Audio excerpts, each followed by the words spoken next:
Umani ng iba't ibang reaksyon ng appointment ng bagong Associate Justice ng Korte Suprema na si dating Solicitor General Francis Ardaleza.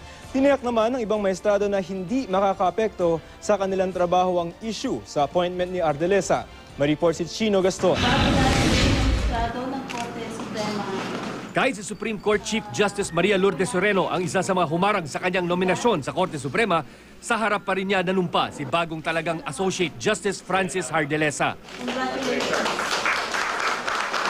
Binati rin ng ibang mahistrado ang bago nilang kasama sa Korte Suprema. Binigyan pa siya ng tour sa Supreme Court building.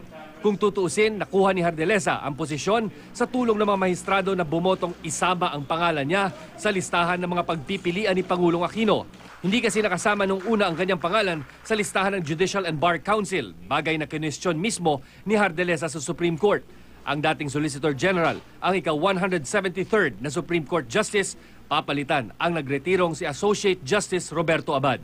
Obviously, you're happy. Well, yes, of course.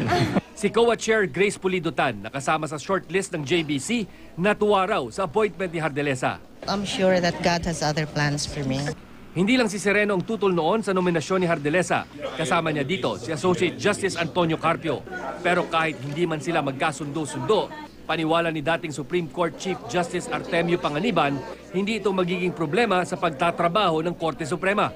Ano man daw kasi ang mga paninindigan at paniniwala ng kada isang hurado, nagkakasundo ang mga ito na pag-usapan ang mga bagay-bagay sa matiwasay at maayos na paraan. The justices disagree sometimes vehemently, but in the end, they still are friends. We can agree to disagree without being disagreeable. Chino Gaston, GMA News.